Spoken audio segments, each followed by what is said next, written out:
నువ్వు వరకుంటావో, ఎన్ని వీడియోలు తీసుకుంటా పెట్టుకో, ఎన్ని చేసుకుంటా పెట్టుకో, కానీ నువ్వు ఎన్నైనా పెట్టు, నువ్వు పోరాడుకో, కానీ మీరు మొక్కొద్దు, మీరు చెయ్యొద్దు అనే హక్కు నీకు లేదు. నీకు ఆ హక్కు లేదు. నువ్వు చెప్పుకుంటూ పో, మేము చేసుకుంటూ పోతాం.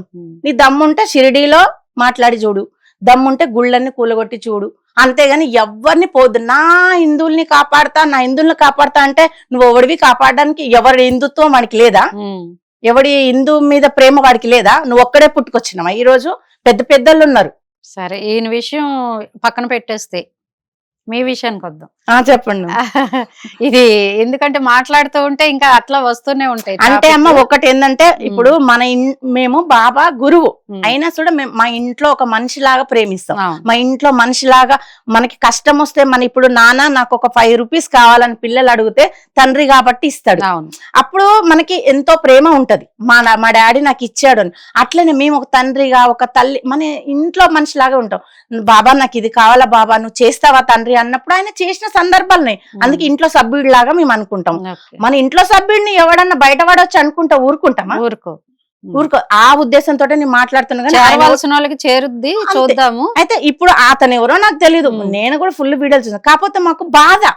ఇప్పుడు నేను ఒక్కదాన్నే కాదు, ప్రతి ఒక్క ఆడమే బాధపడుతుంది. వీడికి ఇప్పుడు నేను తిడుతున్నానని కాదు, వీడికి ఏం పోయే కాలం వచ్చింది నాయన, బాబాని గురించి ఇట్లా మాట్లాడుతుర్రని ఏడ్చిన వాళ్ళు ఉన్నారు, బాధపడు దుమ్మెత్తి పోసే వాళ్ళు కూడా ఉన్నారు. ఇప్పుడు కొట్టగా ఏగా వేగా ఒక రాయిన తాకుద్ది, తిట్టగా ఒక తిట్టేనే తాకుద్ది. నీకు ఫ్యామిలీ ఉండుంటారు, ఎందుకురా బాబు? ఉన్నది ఒక జిందగీ. ఈ అమ్మాయి జిందగీ ఎడిపోతుందో ఎవడికి తెలియదు. ఉన్న రోజులు మంచిగా ఉండొచ్చు కదా. ఎంత మంచిగా ఉన్నావు. అలాగే మత కలహాలు రేపి నువ్వు చిచ్చులు పెట్టి హిందువులని కొట్టుకొని రా నాయన, నేను తమాషా చూస్తా అంటే ఊరుకుంటారు అనుకుంటారా? ఎవరు ఊరుకోరు. ఇప్పుడు ఇంట్లో విభూది వచ్చింది అన్నారు కదా, ఇంతకు ముందు ఎప్పుడేం జరిగింది? లేదు నాన్న, ఇదే ఫస్ట్ టైం. అది కూడా అసలు తెలుసా, నేను మనకి ఇప్పుడు 1 నెల రోజుల నుంచి జరుగుతుంటే కూడా నేను అడుగుతా ఉంటా బాబాని, నా వర్షంలో నాకు ఏంటి బాబా అసలు అంటే. ఆనాడే ఆయనకు వచ్చినాయి, రాళ్ళేసారు, రప్పలేసారు, అదన్నాడు. కానీ బాబా ఎప్పుడు నేను దేవుణ్ణి నేను వచ్చేస్తానులే. ఆ చినిగిపోయిన కప్ని బట్టలు ఇవ్వకుంటే కూడా అలాగే ఉన్నాడు. నూనె ఇవ్వకపోతే కూడా నీళ్లతో వెలిగించుకున్నారు. అసలు ఈ పాయింట్ తోటి ఇంకొకటి చెప్పాలి. ఒకాడ నేను దేవతని, నాకు గుళ్ళు కట్టండి, నేను మంచి పనులు, బాబా చేసిన మంచి పనులు చూడండి అంటున్నారు కదా, ఆయన అందుకు గుడి కట్టారు కదా. నేను కూడా మంచి పనులు చేశాను, నేను కూడా మస్తు చేశాను, నాకు గుడి కట్టండి, నేను దేవుణ్ణి అంటే నువ్వెంత నీ బతికెంతే, ఇప్పుడు నేను మాట్లాడుతున్నా. ఆయన పంచభూతాలని శాసించిన ఒక గురువు, సద్గురు. గాలంటే గాలి, నీరంటే నీరు ఆపిన ఆయన నువ్వు ఎక్కడ ఏ వచ్చిన విపత్తుల్ని ఏం ఆపినావు? నువ్వు ఒకటి ఆపి చూపి అమ్మా, నువ్వేంటి అడిగేది? మేమే వచ్చి గుడి కడతాం. అట్లా నువ్వు భగవంతుడితో పోల్చుకోవటం ఏంటి తల్లి? వీళ్ళు అసలు భగవంతుడితో పోల్చుకోవడం వాళ్ళు ఒక ఫ్యామిలీ లేకుండా, ఒక సంసారం లేకుండా, ఒక సాధు సన్యాసి లాగా బిచ్చగాడు అని మాట్లాడతారు. 5 ఇళ్లలో భిక్ష ఎత్తుకున్నాడు కానీ దొంగతనాలు చేయలేదే. మీలాగా మంది కోసం, డబ్బుల కోసం ఇలాంటి పిచ్చి పనులు చేయలేదైనా. భిక్ష ఎత్తుకుంటే తప్పే ఉంది. ఒక లంగతనం దొంగతనం చేయకుండా భిక్ష ఎత్తుకొని కూడా బతకొచ్చు మన మానవులం. నువ్వు చేసే పనులే లంగ పనులు, నువ్వు చేసే పనులే దొంగ పనులు, మళ్ళీ దానికి బాబాకి అంటగడతావా? ఆయన భిక్ష ఎందుకు ఎత్తుకున్నాడో పోయి షిరిడీలు అడిగిరా. నువ్వు నీకు దమ్మున్నోడు అయితే పోయి షిరిడీలు అడిగిరా. 5 ఇళ్లల్లో భిక్ష ఎందుకు ఎత్తుకున్నాడు? తర్వాత భిక్షాటన ఎక్కడా చేయలేదు. ఆ 5 ఇళ్ళు కూడా వేస్తే తిన్నాడు, లేకపోతే లేదు. అవి ఎందుకు అడుక్కున్నాడు, ఎందుకు చేశాడు, ఎందుకున్నాడని అక్కడ అడిగిరా నువ్వు, నీకు దమ్ముంటే. ఏవి అన్ని తెలుసు, అన్ని చరిత్రలు తెలుసు, అన్ని తెలుసు. కావాలని బావా మీద నువ్వు ఒక బురద జల్లుతున్నావు. నువ్వు బురద జల్లినంత మాత్రాల ఏమి అవ్వదు. ఒర్రెటోడికి ఊకున్నోడేమో కూడా అని మేము ఊరికేనే ఉంటాము, కానీ ఉన్నంత వరకే ఉంటాం. మాకు సహనం తప్పిందంటే మేము ఎక్కడికి వెళ్ళాలో వెళ్తాం.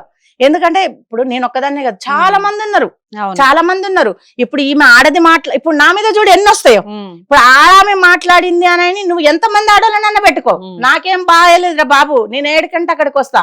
ఎందుకంటే నాకు అన్ని బాధ్యతలు బాబా నాకు ఇచ్చిన దాంతోటి బాబా ఇచ్చిన ప్రసాదంతో ఇవాళ నేను ఆల్ సెటిల్.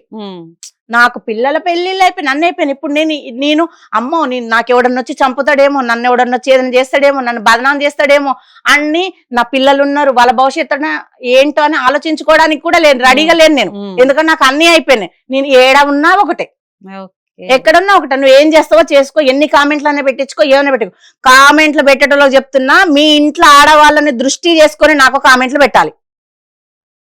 మీ ఆడవాళ్ళని గుర్తు చేసుకోవాలి. ఒక ఆడమ్మకి కామెంట్ పెడుతున్నా అన్నప్పుడు మీ ఇంట్లో ఆడవాళ్ళని దృష్టిలో పెట్టుకొని కామెంట్లు పెట్టండి. అసలు కామెంట్లు పెట్టకపోయినా బాధలేదు, కానీ వల్గర్ గా కామెంట్లు పెట్టిన నా కొడుకుని వదల. ఎందుకంటే ఇప్పుడు అందరం ఆడవాళ్ళమమ్మ, అందరం ఆడవాళ్ళం ఉన్నాము. ఆడదానికి ఆడదే శత్రువు అని నిరూపించుకుంటుంది ఆవిడ. నాకు గుడి కట్టు అంటే ఏం గుడి కట్టాలి? ఏం గుడి కట్టాలి? ఆమె ఏం చేసిందని గుడి కట్టాలి? ఒక సన్యాస పోని చిన్నప్పటి నుంచి ఒక దైవత్వంలో ఉందా? ఆమె ఏమన్నా భర్త లేకుండా, పెళ్లి లేకుండా, ఏం లేకుండా సంసారం చేసి ఆమెకి గుడి ఎలా కడతాడు? ఆమె ఖుషిపోనా గుడి కట్టడానికి? ఆమెకు గుడి కట్టిరంటే ఒక చరిత్ర ఉంది తమిళనాడులో. నీకు ఇక్కడ ఒక చరిత్ర కావాలని చూస్తున్నావు, నీకు చరిత్ర కాదు, పాతాళోకంలోకి తొక్కుతారు. సరే, మరి అయితే ఇక్కడ క్లోజ్ చేద్దాం, ఎందుకంటే మీ ఆవేదన అంతా ఆవేదన అంటే కదమ్మా బాధ. ఇప్పుడు మన ఇంట్లో మనిషిలాగా అనుకున్నప్పుడు, మన ఇంట్లో నా భర్తను తిట్టినా, నా పిల్లల్ని ఎవరైనా గొడవ పెట్టుకుంటేనే చిన్న చిన్న వాటికి మనం యుద్ధానికి పోయినట్టు గొడవలు పెట్టుకుంటాం. ముఖం చూసుకోకుండా సొంత ఫ్యామిలీలో కూడా ఫైటింగ్ చేస్తాం. ఇప్పుడు బాబా అంటే ఒక దైవంలాగా భావిస్తున్నామమ్మా. ఎవరైనా కానీ మనకు మంచి చేసినప్పుడు మనం దైవంగానే అంటాం. నాకు ఒక కష్టంలో నుంచి కాపాడినో, ఒక చిన్న హెల్ప్ చేస్తాను, అబ్బా దేవుళ్లాగా వచ్చి చేసినావా అంటాం. ఆయన దేవుళ్లాగా వచ్చి మాకు చేసినప్పుడు మేమేమనాలి? ఆయన గురించి వల్గర్గా మాట్లాడితే మాకు బాధ అనిపేదా? ఓన్లీ వాళ్ళ మీద కూడా మాకు కోపం లేదు. ఏందంటే మీరు మాట్లాడిన మాటల్ని బట్టి మీరు ఒక రకంగా అంటే మా ఇంటి సభ్యుల్లాగా మాట్లాడితే మాకు బాధ అనిపించి మిమ్మల్ని మేము అనాల్సి వస్తుంది. కానీ నీ ఊరేదో మా ఊరేదో, ఎక్కడ ఎవరమో ఏంటో తెలీదు. ఇప్పుడు నువ్వు ఉంటావో తెలియదు, నేను ఉంటాను తెలియదు. ఒక్క క్షణం మనది కాదు, ఒక్క క్షణం మనది కాదు. నువ్వు ఉంటావో తెలియదు, కాసేపు నేను మాట్లాడి బయటికి పోయి నా ప్రాణం పోద్దో కూడా నాకు తెలీదు, మీది పోద్దో నీకు తెలీదు. దానికోసం నువ్వు ఓడిరా ఇంత కొట్లాడడానికి? ఈ అమ్మ నీకు దమ్ముంటే నువ్వు ఎప్పటికీ ఇక్కడ భూమి మీద స్థిరస్థాయిగా ఉండేటోడు అయితే మొత్తం కాపాడాల.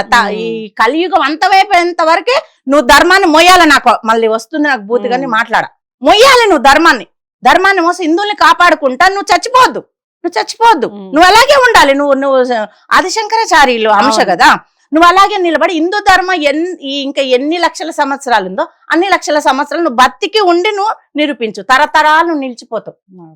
ఎప్పుడు తీసుకెళ్తున్నారు ఇంటికి విభూది? మేము కూడా చెప్తామమ్మా. ఇప్పుడు ఎందుకంటే నాకు బాబా నుంచి నాకు కొన్ని ఉంటాయి, మాకు అంటూ కొన్ని ఉంటాయి. బాబా ఎప్పుడు మీకు కావాలంటే కూడా నేను వీడియో చూపించమన్నా చూపిస్తాను, అంతే, దాంట్లో ఏం లేదు. మనం ఏంటంటే అసలు సంతోషం అది. నాకే వచ్చింది ఏంటి, నేను అందరికి చూపించుకోవాలన్న ప్రౌడ్ కాదు, అది బాబా మహిమ. ఆయన ఇంత వచ్చిందన్న ఆనందం తట్టుకోలేక చెప్పడమే తప్ప ఇంకేమీ లేదు తల్లి. అది ఒకవేళ ఇంకా బాబా చాలా ఇస్తే నిజంగా కూడా అందరికి కూడా పంచవచ్చు. అంటే పెద్దగా చచ్చిటోళ్ళం పోయి రోగాలన్నీ నయం చేస్తాడని చెప్పం. ఆ కాలంలో బాబా సత్పురుషుడు, సద్గురు కాబట్టి ఆయన కాపాడాడు. మనం ఏం మానవుల, తుచ్చ మానవుల, మనం ఎవరం ఎంత, మనం బతికెంత, అన్ని గడ్డి గాదాలు తిని ఇష్టం వచ్చినట్టుగా నోరు ఖరాబ్ చేసుకుంటాం. మనం ఏదో వస్తే ఎవరో ఏదో కాదు, మన ఆత్మవిశ్వాసము ఆ దైవం మీద మనకు నమ్మకంతో మనము ముందు అడిగేస్తాం అంతే తప్ప. కానీ మనం ఇది చేస్తే అయిపోద్దని ఓం భీం బుష్ అనేటోళ్ళం కాదు. ఆ గురువుల మీద పడు, ఆ మహిమలు చేసి ఆ వాళ్ళ మీద పడు, వాళ్ళని నుంచి అంత మన హిందూ ధర్మాన్ని కాపాడు, నీ వెనక మేము కూడా ఉంటాం. సో మొత్తానికి అదండి, ఏంటంటే ఒక ఇంటి సభ్యుల్లాగా, ఒక ఇంటి గురువులాగా ఆయన్ని కొలుస్తున్న వారి మనోభావాలు దెబ్బతిన్నందుకు ఈవిడ మాట్లాడారు. అంతే తప్ప హిందూ ధర్మాన్ని ఎక్కడా వాళ్ళు ఇచ్చేయట్లేదు. ప్రతి పుణ్యక్షేత్రాన్ని కూడా వారు సందర్శిస్తున్నామని చెప్తూ ఉన్నారు. మరి దీనికి కౌంటర్ గా ఏం కామెంట్స్ వస్తాయో చూద్దాము, ఎన్ని వస్తాయో కామెంట్స్ ఏమొస్తాయో చూద్దాం. దాన్ని బట్టి మరి నెక్స్ట్ ఇంటర్వ్యూ ప్లాన్ చేసుకుందాం. Thank you very much. So చూసారు కదండి, ఇలాంటి మంచి మంచి విషయాలతో మీ ముందుకు వస్తూ ఉంటాం. చూస్తూనే ఉండండి ఆంధ్రప్రభ భక్తి.